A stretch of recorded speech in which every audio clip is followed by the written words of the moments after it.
Tax से जुड़ी हर उलझनों को दूर करने के लिए लेकर हम हाजिर हैं आपका पसंदीदा शो टैक्स गुरु, जहां हम नियमों के दायरे में रहकर टैक्स बचाने के बेहतरीन तरीके आपको बताते हैं। नमस्कार, मैं हूं लक्ष्मण राय और हमारे साथ इस बार होंगी जानी मानी टैक्स एक्सपर्ट गौरी चड्ढा, जो हमारे साथ स्टूडियो में है। गौरी, आपका स्वागत है हमारे शो में। और गौरी के साथ हम लोग कई सारे मुद्दों पर चर्चा करेंगे। मिसाल के तौर पर हम आपको बताने वाले हैं कि ये महीना इनकम टैक्स के लिहाज से आखिर क्यों है बेहद अहम, शेयर ट्रेडिंग पर कैसे तय करें टैक्स की देनदारी, और साथ ही कैसे करें नकली जीएसटी नोटिस की पहचान और कहां करें इसकी शिकायत। इन सारे मुद्दों पर बातचीत करेंगे।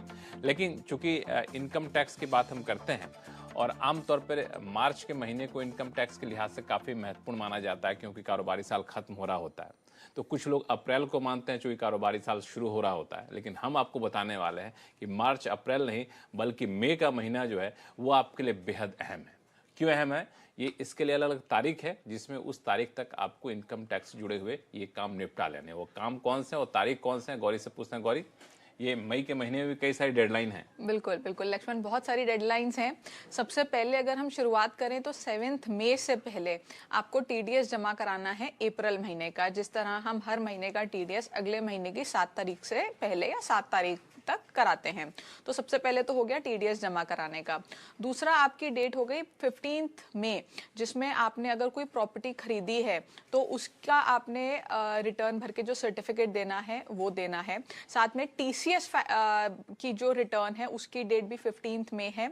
उसके बाद 31 मई आपको जो आपकी टीडीएस की रिटर्न है उसकी लास्ट डेट है। उसी के साथ साथ अगर कोई नॉन इंडिविजुअल रेजिडेंट है जिसका जो फाइनेंशियल ट्रांजैक्शंस हैं वो 2.5 लाख से ज़्यादा हैं साल में, तो उनको पैन लेना कंपलसरी है। ये कुछ साल पहले रूल आया था और उसकी डेट भी 31 मई रखी गई थी।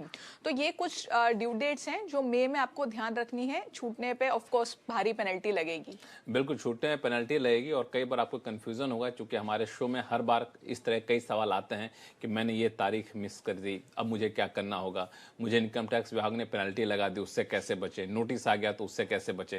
तो उस सारी चीज़ों से बचने का एक ही तरीका है, वो है ये तारीख जो इनकम टैक्स विभाग ने तय कर रखी है अलग अलग इनकम टैक्स की प्रक्रिया को निपटाने के लिए, जो गौरी ने आपको भी बताया। तो उन तारीखों का ख्याल रखें और इसको लेकर अगर आप अनुशासन रखते हुए इसका पालन करते हैं तो मुझे नहीं लगता है कोई तकनीकी दिक्कतें आने वाली दिनों में आने वाली हैं आपको। चलिए अब शुरू करते हैं सवाल जवाब का सिलसिला। सबसे पहले चलते हैं मुंबई, जहां से नितिन अग्रवाल जी हमारे साथ फोन लाइन पर जुड़ चुके हैं। नितिन जी नमस्कार। नमस्कार। कैसे हैं आप? अच्छे, बताएं टैक्स गुरु कैसे आपको मदद करे। और thank you so much sir.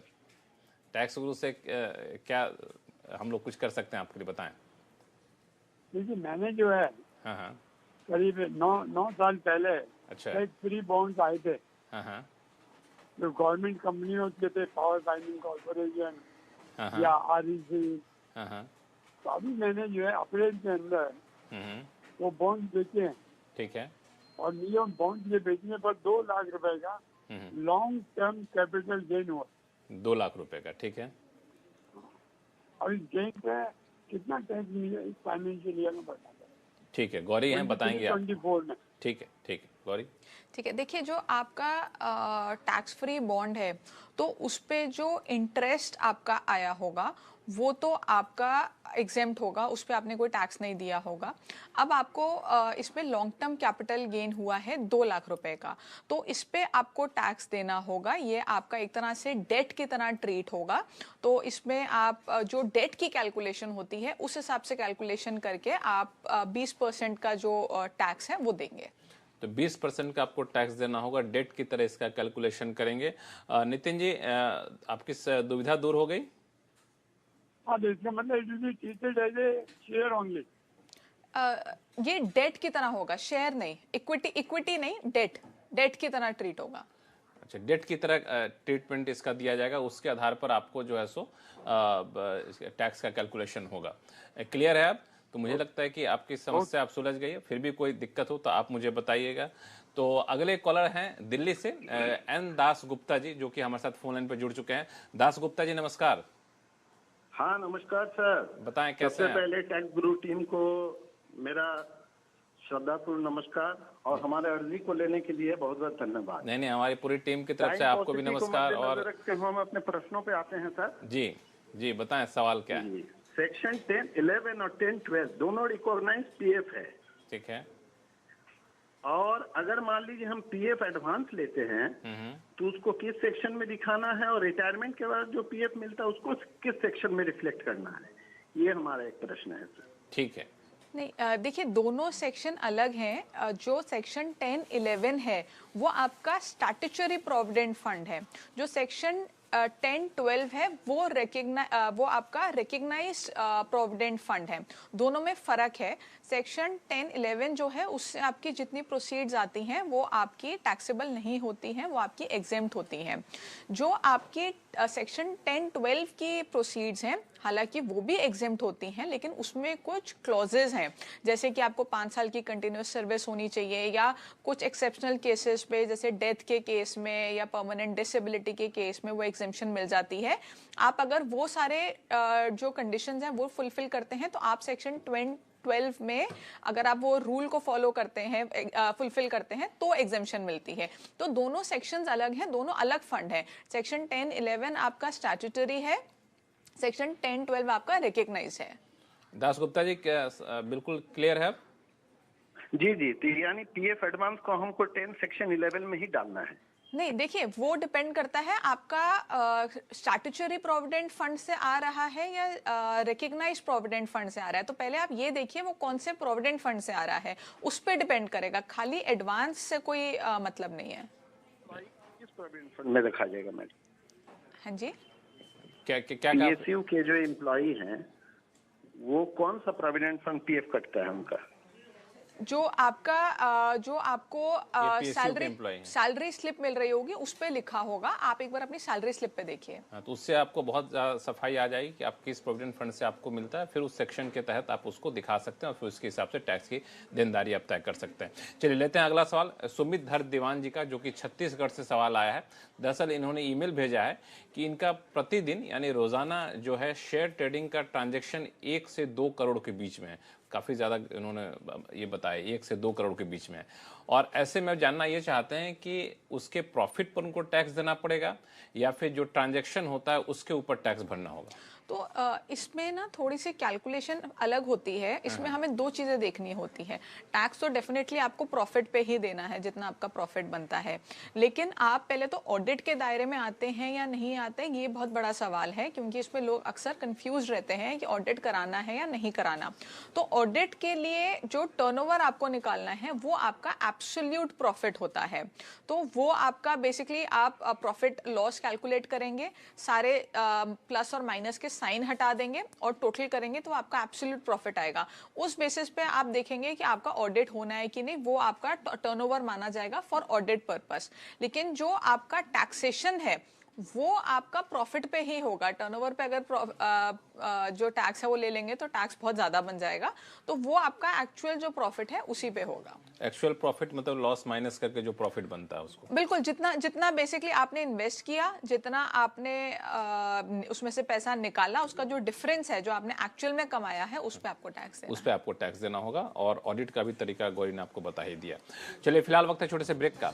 Break के बाद जानेंगे कि ऑफलाइन में ITR फाइल करने का बेहद आसान तरीका आखिर क्या है। जी हाँ, ऑफलाइन में ITR की बात कर रहा हूँ, क्योंकि आमतौर पे हम ऑनलाइन की बात करते हैं। इनकम टैक्स विभाग ने कुछ ऑफलाइन की व्यवस्था शुरू की है, बताएंगे छोटे से ब्रेक के बाद, कहीं जाइएगा नहीं।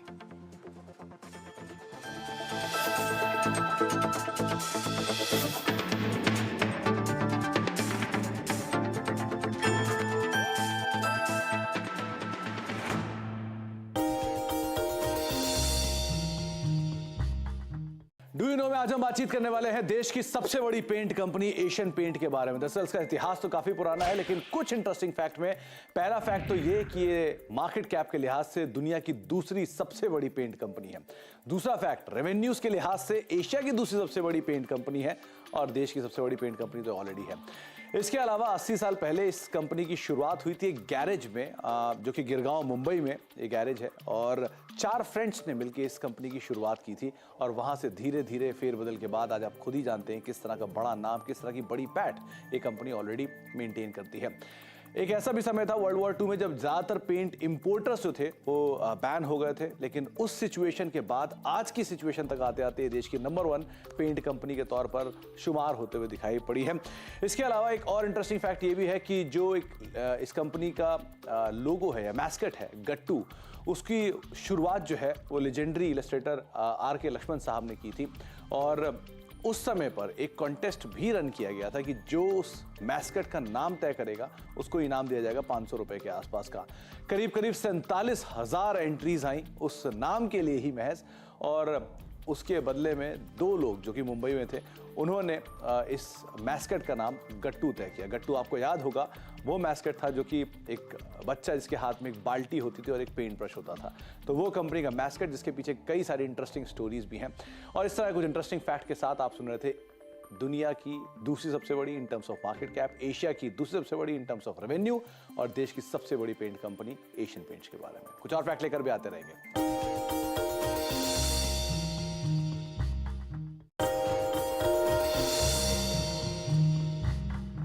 डू यू नो में आज हम बातचीत करने वाले हैं दक्षिण भारत से शुरू हुई consumer durable major V Guard के बारे में। दरअसल इस कंपनी की शुरुआत करीब 50 साल पहले रफली 1977 में कोशुसेफ चितिल्लापिल्ली साहब ने शुरू की थी ये कंपनी, और उस समय पर ये कंपनी उन्होंने 1 लाख रुपए की जो पूंजी अपने फादर से ली थी उसके साथ शुरू की थी। दरअसल इस कंपनी की शुरुआत तो उन्होंने अपने घर से जुड़े हुए एक 400 स्क्वायर फीट के एक गैरेज के अंदर की थी और शुरुआती कारोबार में उनके साथ महज 4 लेबर थे जिनके साथ उन्होंने शुरुआत की, लेकिन धीरे धीरे इस कारोबार को उन्होंने एक्सपैंड किया।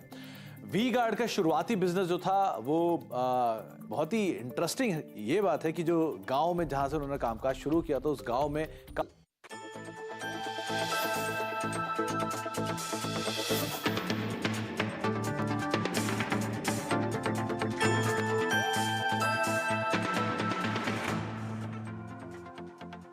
ब्रेक के बाद एक बार फिर से आपका स्वागत है। आप देख रहे हैं टैक्स गुरु और आपके सवालों का जवाब देने के लिए हमारे साथ हैं जानी मानी टैक्स एक्सपर्ट गौरी चड्ढा। गौरी, लोगों के सवाल ने उससे पहले एक मामला कि आमतौर पे हम लोग ऑनलाइन ITR फाइल करते हैं और कई बार लोगों को डर होता है कि ऑनलाइन फाइल करेंगे पता नहीं क्या गलती फाइल कर पाएँ। पहले तो ऑफलाइन हम लोग करते थे जाकर के इनकम टैक्स दफ्तरों में जाके, अब उन दोनों के बीच का रास्ता कि इनकम टैक्स विभाग निकाला है कि ना तो आपको दफ्तर जाना है ना तो आपको ऑनलाइन भरना है, बल्कि ऑफलाइन आप भर सकते हैं। ये क्या है पूरा माजरा? तो इसमें लक्ष्मण थोड़ा सा ये मेरे हिसाब से कहीं ऑफलाइन और ऑनलाइन के बीच का तरीका है, जिसमें आपको इनकम टैक्स ऑफिस तो नहीं जाना और आपको प्रॉपरली जो आप यूटिलिटी से फाइल करते हैं वो भी नहीं करना। आपको एक ऑफलाइन फॉर्म अवेलेबल करा दिया है डिपार्टमेंट ने ITR 1 और ITR 4 के लिए, जिसको आप अगर डाउनलोड करें, उसका प्रिंट लें, उसको फाइल करें और उसे अपलोड कर दें, तो वो आपका ऑफलाइन फाइलिंग मानी जाएगी। ये इसलिए किया गया है ताकि जो लोग ITR खुद भरते हैं, ITR 1 और 4 लोग यूजुअली खुद भर लेते हैं, थोड़ी आसान मानी जाती है और उसमें लोगों को कोई प्रॉब्लम ना आए, कोई गलती ना हो, क्योंकि जब आप हाथ से भरते हैं तो उसमें चीज़ें फ़र्क हो जाती है, आप थोड़ा ज़्यादा केयरफुल रहते हैं और गलती होने का जो संभावना है वो कम हो जाती है। तो ये तरीका है जिसमें आप ऑफलाइन भर सकते हैं, लेकिन ये सिर्फ ITR 1 और 4 के लिए अभी अवेलेबल है। सिर्फ ITR 1 और 4 के लिए, लेकिन ITR 1 और 4 बहुत ज्यादा भरी जाती है, सबसे इजी फॉर्म्स होते हैं। इसको कई बार लोग खुद भरना चाहते हैं। ज्यादातर लोग ITR 1 और 4 एटलीस्ट 1 तो ज्यादातर लोग खुद ही भरते हैं, उसमें कोई प्रोफेशनल हेल्प आपको ना लेनी पड़े, इसीलिए सरकार ने ये शुरू किया है। तो चलिए, तो आप इसका फायदा उठा सकते हैं अगर आप ऑफलाइन और ऑनलाइन के बीच का रास्ता अपनाना चाहते हैं। तो कोई दिक्कत होगी तो हम लोग यहाँ पे बैठे हुए हैं। फिर से शुरू करते हैं सवाल जवाब का सिलसिला। चलते हैं आगरा, जहाँ से पंकज जैन जी हमारे साथ फोन लाइन पर जुड़ चुके हैं। पंकज जी नमस्कार, क्या सवाल है आपके पास? नमस्कार सर, सबसे पहले मैं आपको बहुत बहुत धन्यवाद देता हूँ कि आप इस तरह से आप हमारा जो है बहुत सारी टैक्स क्वेरीज को सॉल्व करते हैं। जी धन्यवाद, बहुत बहुत धन्यवाद। मेरा क्वेश्चन जो है वो सर RBI की जो ट्रेजरी बिल्स है उससे संबंधित है। तो RBI जो टी बिल्स को 91, 182 एंड 364 डेज के लिए इशू करता है और उसकी ऑप्शन करता है। तो सपोज 10,000 रुपीज का कोई टी बिल है जिसको 9,900 रुपीज में ऑप्शन करता है, तो जो 100 रुपए है वो डिफरेंस हमें RBI at the time of option हमें रिफंड कर देता है। और मेच्योरिटी पर वो 10,000 रुपए पूरे के पूरे हमें मिल जाते हैं। ठीक तो है। मेरा क्वेश्चन ये है कि जो 100 रुपए का बेनिफिट जो हमें मिला उसके ऊपर हमारा टैक्स इम्प्लीकेशन क्या होगा, कि वो उसको हम शॉर्ट टर्म कैपिटल गेन मानेंगे क्योंकि वो 364 डेज से पहले ही हमें रिडीम हो गया, या उसको नॉर्मल इनकम में as income from other sources के हेड में जाकर उसको नॉर्मल टैक्स रेट से दिखाएंगे उसको, टैक्स कैलकुलेशन करेंगे, या शॉर्ट टर्म कैपिटल गेन में। बिल्कुल आपकी दुविधा को दूर करेंगे। हमारे साथ हैं गौरी चड्ढा जी हैं, जो जाने माने टैक्स एक्सपर्ट हैं। गौरी, क्या सुझाव होगा इनके लिए? तो देखिए, आपको जो टी बिल की आपने बात की है वो बेसिकली आपको एक तरह से डिस्काउंट पे मिला और फेस वैल्यू पे आपको उसको रिडेम्पशन हो गई। तो जो बीच का जो अमाउंट है वो आपका शॉर्ट टर्म कैपिटल गेन में आ जाएगा, और इसके ऊपर जब आप रिडेम्पशन होगी, जब आपको एक्चुअल में पैसा मिलेगा, तो इसके ऊपर कोई टीडीएस भी नहीं कटा होगा आपका। तो आपको खुद से जब आप रिटर्न भरेंगे तो इसके ऊपर टैक्स दिखाना होगा, टैक्स कैलकुलेट करना होगा और उसको भरना होगा। तो वो आपकी रिस्पॉन्सिबिलिटी है कि आप उसको अपना रिटर्न में दिखाएं और टैक्स पे करें शॉर्ट टर्म कैपिटल गेन के हेड के अंदर। चलिए, तो कोई अब तो कंफ्यूजन नहीं है जैन साहब? सॉरी, मैं मतलब उसकी जैसे रेजिडेंट इंडिविजुअल के लिए जो 15% है शॉर्ट टर्म कैपिटल गेन, तो उसके हिसाब से हम कैलकुलेशन करते हैं। क्यों नहीं, 15% जो शॉर्ट टर्म कैपिटल गेन है वो इक्विटी के लिए है। आप normal short term capital gain calculate करेंगे। 15% शॉर्ट टर्म कैपिटल गेन सिर्फ इक्विटी के लिए है। ट्रेजरी बिल्स आपके इक्विटी में नहीं आएंगे। तो जब आप अपनी रिटर्न भरेंगे, आप जब उसको डालेंगे उस हेड में, वो अपने आप यूटिलिटी कैलकुलेट करेगी। आप उसको इक्विटी में मत डालिएगा, ये इक्विटी नहीं है। ये इक्विटी नहीं, इसका ध्यान रखिएगा। और जैसा गौरी ने बताया, अगर उस ढंग से आप फाइल करते हैं, वहाँ पे कोई दिक्कत आती है तो फिर आप हमसे संपर्क करिएगा, हम लोग उसको और भी सुलझाने की कोशिश करेंगे। चलते हैं मंगलौर, जहाँ से अगले कॉलर हमारे साथ यशवंत जी फोन लाइन पर जुड़ चुके हैं। यशवंत जी नमस्कार। नमस्ते, सभी को नमस्ते। नमस्ते। मेरा क्वेरी ये है कि हम लोग ने लैंड खरीदा था दिसंबर 2010 में। हम लोगों ने मतलब कई लोग मिल के लिया था? क्या बोले? हम लोग यानी कई लोगों ने मिल के लिया था कि आप अपने नाम पे लिए? नहीं, दो जन, sorry, my self and my wife, दो जन, आई एम सॉरी। हाँ, ठीक है। ओके, तो उसको हमने जुलाई 2022 में बेच दिया। उसमें long term capital gains around 21 lakh हो गया। ठीक है। तो इसकी cell proceed 43 lakh plus additional savings plus bank loan लेके हमने एक नया फ्लैट खरीदा बैंगलोर में। अभी मामला ये है कि हमारा जो पुराना फ्लैट जो हम रहते थे वो अभी बेच रहे हैं ये साल, अभी बिफोर नवंबर 2023 के पहले बेचना चाहते हैं। अभी उसमें जो लॉन्ग टर्म कैपिटल गेन्स आएगा या whatever sale proceed, we are going to repay the bank loan. अभी ये मुझे पूछना है कि जो लॉन्ग टर्म कैपिटल गेन्स अभी पुराना फ्लैट जो बेचने से होएगा, उसको can we claim that we have put it in that new flat? नहीं, देखिए, जो आपने पहले इन्वेस्टमेंट अपना जो लॉन्ग टर्म कैपिटल गेन है उसको री इन्वेस्ट कर दिया अपना कैपिटल गेन बचाने के लिए, तो उस पर तो आपको बेनिफिट मिल गया और आपने वो उस पर कोई टैक्स नहीं दिया क्योंकि आपने उसको री इन्वेस्ट कर दिया। अब आप दूसरी प्रॉपर्टी बेच रहे हैं और आप जो उससे भी पुरानी प्रॉपर्टी है शायद, जो मुझे समझ आया, वो बेच रहे हैं और आप उसी से उसका बैंक लोन आप चुकाना चाहते हैं। तो कहीं ना कहीं आपका डबल बेनिफिट हो गया, यानी कि आप एक ही प्रॉपर्टी से दो बेनिफिट ले रहे हैं। तो ये पॉसिबल नहीं होगा। आपको एक प्रॉपर्टी के अगेंस्ट जब आप मतलब एक पैसे पे, एक अमाउंट पे एक ही बार बेनिफिट मिलेगा एक ही प्रॉपर्टी से। इसके लिए आपको दूसरी प्रॉपर्टी में इन्वेस्ट करना पड़ेगा, उस सेम अमाउंट को रीपे करके आप उसका बेनिफिट नहीं ले पाएंगे। यशवंत जी समझ गए? ओके, ठीक है, thank you very much, thank you. चलते हैं गांधीनगर गुजरात, जहां से अगले कॉलर हमारे साथ हैं भरत भाई। भरत भाई साहब नमस्कार। हाँ नमस्कार। बताएं क्या उलझन है? हाँ, मैं सैलरीड पर्सन हूँ। तो मेरी जो सैलरी है अभी टैक्सेबल स्लैब में 20% में आता है। ठीक है। और साइड में मैंने कमीशन जो है मशीन जो बेच के 194 से कमीशन आया है, तो टीडीएस 5% कटा है। तो अभी क्या, जब रिटर्न फाइल करना है तो मुझे ये 20% का जो स्लैब है इसके हिसाब से 15% और टैक्स जो इनकम जो आई है कमीशन से तो इसमें भरना पड़ेगा? बिल्कुल बिल्कुल। देखिए, आप अगर जैसे 20% स्लैब में फॉल कर रहे हैं, 5% आपका टीडीएस कट गया, तो अब आप जो बैलेंस 15% आपका है, 15% प्लस आपका एजुकेशन सेस, वो मिलाने के बाद जो आपका टैक्स बनता है, वो बैलेंस आपको पे करना है, वो आपकी रिस्पॉन्सिबिलिटी है। कोई भी जब आपका टीडीएस काटता है तो वो उस सेक्शन के हिसाब से जो रेट होता है उस पे टीडीएस काटता है। इसका मतलब ये नहीं कि आपका टीडीएस कट गया तो अब आपकी कोई देनदारी नहीं बनती। जो भी बैलेंस अमाउंट होता है वो आपको पे करना है, आपकी लायबिलिटी है। इनफैक्ट जब आप अपनी रिटर्न भरेंगे, इस इनकम को डालेंगे, तो वो यूटिलिटी खुद आपको पेबल दिखाएगी कि इतना आपको टैक्स पे करना है। एक चीज जो आपको ध्यान रखनी है वो ये है कि जब आप अपनी रिटर्न भरते हैं तो ज्यादातर लोग आसान तरीका ढूंढते हैं, प्रिजम्पटिव टैक्सेशन का तरीका अपनाते हैं। क्योंकि आपने कमीशन बोला है, आपका टीडीएस कमीशन के हेड में कटा है, तो कमीशन वालों के लिए प्रिजम्पटिव टैक्सेशन नहीं है। तो आप गलती से भी प्रिजम्पटिव टैक्सेशन में अपनी रिटर्न मत भरिएगा। चलिए, ये बिल्कुल साफ है भरत जी। फिलहाल वक्त है छोटे से ब्रेक का। ब्रेक के बाद जानेंगे कि आखिर कैसे करें नकली जीएसटी नोटिस की पहचान और कहां करें इसकी शिकायत, बताएंगे छोटे से ब्रेक के बाद।